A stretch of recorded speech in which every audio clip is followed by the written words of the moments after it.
A long summer coming to an end and another year with the Evergreen Park Community High School Mustang football team and Coach Jim Ramazinski, down here at the 9-Foot Homemade Oak Bar on the EP podcast for our weekly show. How are you, Coach? Very good. The bar's looking good. We're ready to roll. Yeah, you know what? We've been waiting for you.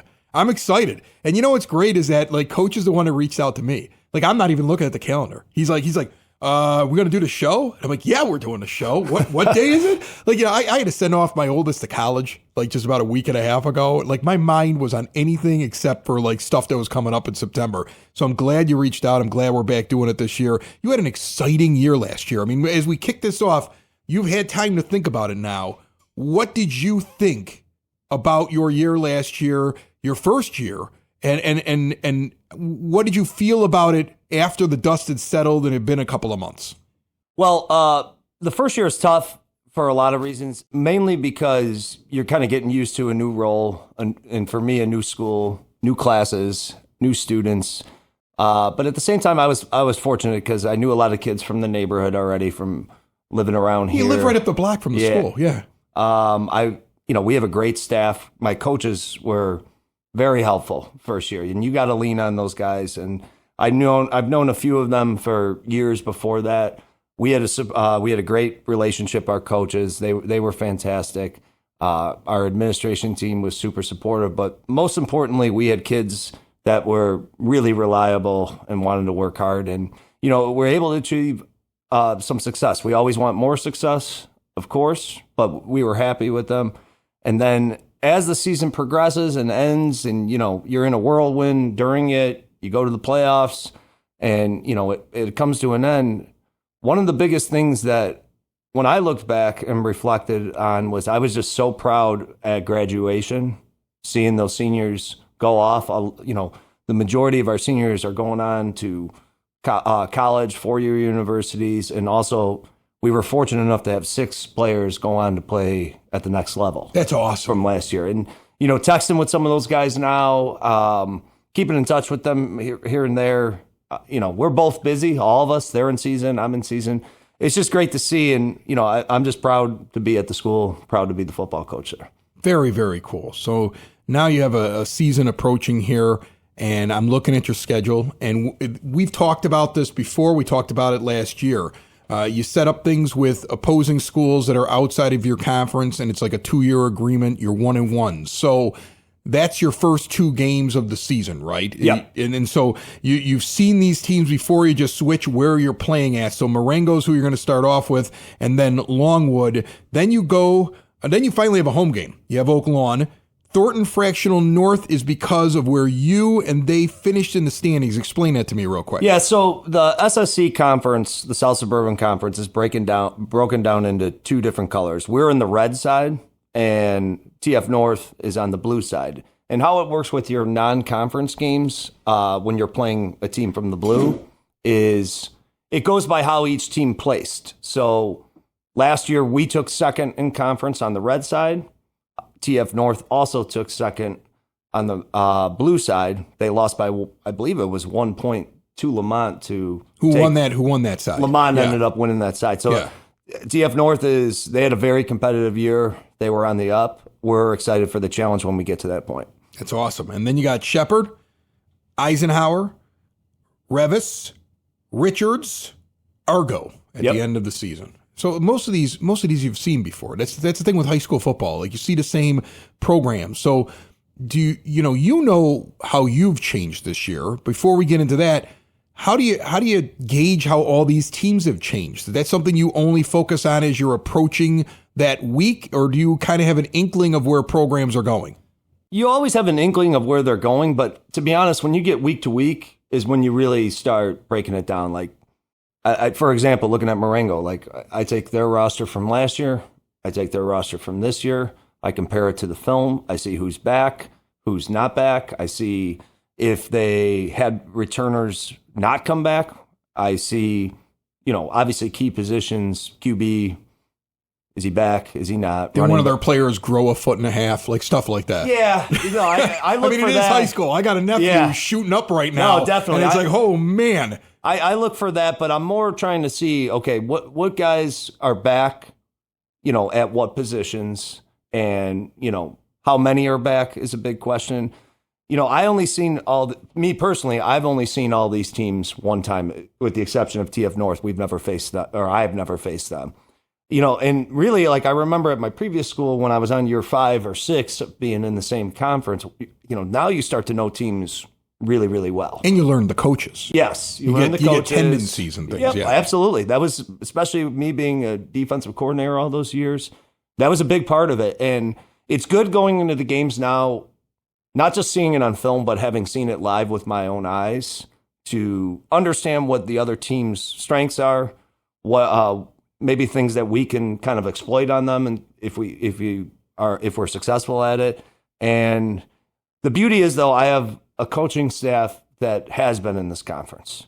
So I'm not going to lie to you. I lean on them a lot to help me with certain things. And, it takes a full commitment from a large group of people to be successful. And it's, no one man, no one player can do it. And what we're trying to instill in our players in our program is we want everyone to be 4-year players there who stick with the program, who understand what we're trying to accomplish, and who are willing to work towards our goals. Now, one of the things we're really lucky about here on the EP podcast, having Coach Ram join us here during the season.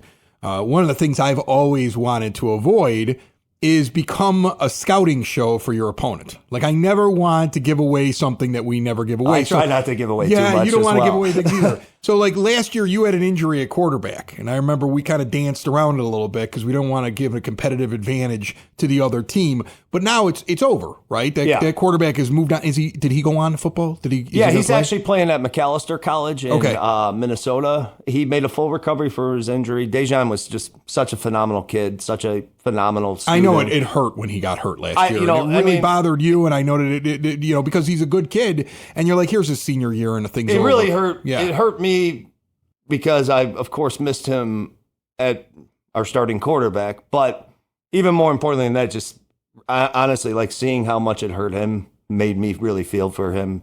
We were fortunate that Aiden Bench stepped up, did a good job for us, and but that's a football season. I mean, you can't go into a season and assume that your number 1 guy, your number 2 guy, your number 30 guy is going to stay healthy. Yeah, kids hurt themselves easy. Pardon? Kids hurt themselves very easily. Yeah, they all think they're indestructible, and then something weird happens, and all of a sudden they got a broken something or other. Well, and it's, injuries are a part of every sport. They're a part of football.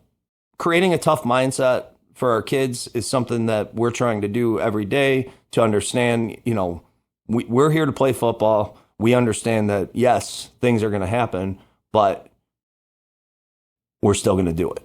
And we're still going to do it as hard as we can every opportunity we get on Friday night. So your quarterback graduated. Your solution to the injury graduated. So you had no quarterback. So we'll start off with that. What happened at the QB position, and what do you have going on there this year? Well, we're very fortunate because we have 2 quarterbacks on the varsity level that are very competitive varsity quarterbacks. We have Rowan Smythe came out, played football for us this year. We're happy that he's out. He had not played it before for you? He played his freshman year, and he came back for his senior year. He's if you follow any EP sports, you've seen him on the baseball field. He's just committed to play baseball at Lewis University. Oh, this is like a Friday Night Lights thing. This is like Coach Taylor, if you've ever seen that show. You needed a quarterback. You went and found the baseball player and said, "Can you throw a football again?" Like that. This is. I mean, I'm sorry. I mean, to me, I think it's there's a lot of ingenuity there. I mean, you guys don't have super deep benches. I mean, it reminds me of like watching that TV show though, like small school. Needs to figure something out. You're like, let's go talk to that guy. He's athletic. He used to play. Hey, kid, you want to play quarterback again? How's that been going? It's been going good. And, the great thing about it, though, is we have a sophomore, Tyler Phelps, who is, he's got a lot of talent. And he was the Frost-Off quarterback last year. He's an extremely hardworking kid. He's a fantastic student. fantastic athlete. He's a sophomore who's willing to take on the responsibility and, the pressure that comes with being a varsity quarterback, which I don't care what anyone says. It is the hardest position to play in all of sports. So I commend both Roe and Tyler for what they're doing. It sounds like you have two guys that could be possibly your starter. Like, do you have a starter right now, or are they both getting a shot at some point? We have two quarterbacks right now. Yeah. Okay. I like that answer. That's fun. I'm sure they like that answer too. That's the way it should be. I think that's awesome. So that's going to be a fun thing to watch. So now, every team's got a couple of guys. They're explosive playmakers. They're big guys on defense. Do you have anybody right now in your head that you're waiting to see if they have a massive season? Like somebody that it's like, this is one of our guys, and I want to see what they do this year. Well, I truly believe that the heart and soul of our team is David Johnson. You heard his name a lot. Yeah, I did. He's back. He played running back last year for us. Him, Jed, and Tony last year kind of split a lot of the carries, and we had Justin in there as well, which we'll talk about him in a second. But David got a lot of carries last year and did a really good job. And on top of that, he was playing linebacker last year. He's a great player. He's a wrestler. He's tough. He's a leader. He works extremely hard, and he wants to be the best player on the field. So we're excited for him coming back. Genesis Ward is another kid coming back on defense. I remember that name from last year too. Yeah, David was all conference. Genesis was all conference last year as a junior. Both of them were juniors last year. Genesis is a pretty significant threat on the edge in the run game and pass game. I think he's going to have a big year, and he's gotten bigger, gotten stronger, gotten faster. So we're looking forward to see what he does. Caleb Kaiser's another kid who's back with us. He was an all-conference free safety for us last year, played a little offense as well. And what was great about Caleb was seeing him just kind of week to week last year take a little step forward, a little step forward, a little step forward. And, by the end of the season, he was rolling. He's a really nice player, got very, very, very good ball skills as far as catching and timing and things like that. But at the same time, can come and thump somebody down pretty good. One of the things, I was having a conversation with somebody, and you guessed who it was, but we don't need to give up the name here if you don't want to. But I was having a conversation, and they were talking about how their kid was going back to football after a long time off in grammar school. And I said, they love that over there at EP High School because they also love to teach. So in the middle of, I got this guy, he came back, he's faster, he's stronger. I've got we're looking to build on what we did last year. You're looking at like all that stuff at the higher level. There's also an aspect of the teaching that I think you guys enjoy, right? Well, and we have to teach a lot of kids this year, which is fine. We graduated a lot of guys. I mentioned it at the front end. We had 6 kids go on to play college football. That's a tough thing to replace. So you're going to see, as we progress throughout the season, you're going to see a ton of new faces, that's football. It's going to be great. And we had, you have an opportunity to teach them how to play the game and how to play it the right way. And sometimes a kid that hasn't played it for a while, they come in so, I guess you could say, almost like baby steps. Yeah. That they learn it the right way the first time, ready to go. And we have a lot, like I said, you're going to see a lot of new faces this year. But we had a great summer camp, teaching them the technique, teaching them how to be a teammate, teaching them how to be in the program, and we're hoping to see it come to fruition with success on the field. All right, let's talk about Marengo. First game, kicking it off. I mean, are you excited? I know you're the kind of guy that doesn't look at the whole schedule. I was going to be like, what do you think of your whole schedule? And you were just going to be like, I only do this 1 week at a time, Chris. I don't look at the whole schedule, so I'm not even going to bother you with that, okay? Marengo, what are you preparing for this week? What are we going to see? Marengo was a great first game last year. It was a competitive game. We ended up winning 20-14. They're very well coached. I know they have guys coming back just like we do. They lost guys just like we did. Big difference this year is we're on the road. It's a little bit of a long journey, which, it's a great way to test your team early on. Going on a long road trip, you got, first Friday night, got to get out there, small town, far away. We are excited. They're going to be big. They're going to be strong. last year they ran the ball quite a bit. A little bit of passing game. I know their QB is back, so we'll see. I'm sure he's progressed. He was a nice player last year. And we're excited for an opportunity to go almost on a mini road trip and show what we have. Team building, right? Yeah. I mean, the first game of the year, take a road trip, go to a small town, probably has that feel where you come in there, the whole town's going to the game and stuff like that. That's a team building moment. Yeah, I mean, and you know what? It's going to be a challenge. I like this matchup with Marengo because we have we're a similar size school. We have similar levels of success in recent years. They're a pretty consistent playoff team, just like we are. And it's a good matchup. It's going to be a fun night. We look forward to seeing them at Marengo. All right.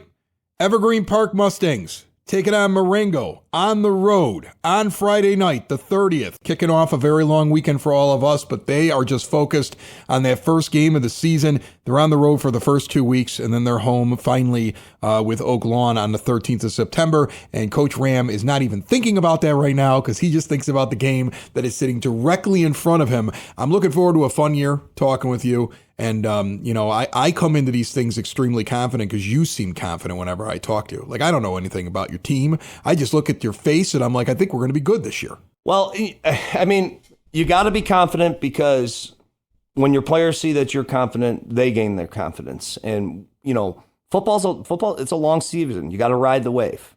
It's not, there's ups, there's downs, there's points where I don't care who you are. Everybody at one point in the season will look in the mirror and say, I don't know if I can do this anymore. But you have to continue to push.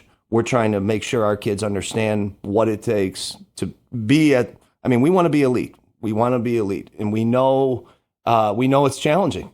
But it's something that myself, our coaches, and our players, and I believe our community would want to see. And we want to be there. We want to be making our town proud. And we want to make sure that Evergreen Park football is on topic of mind of all times in this community. Evergreen Park football is Mustang football. Coach Jim Ramazinski will be back next week. Good luck in your first game, Coach. Thank you very much. Have a good one. It's the EP Podcast. All things Evergreen Park.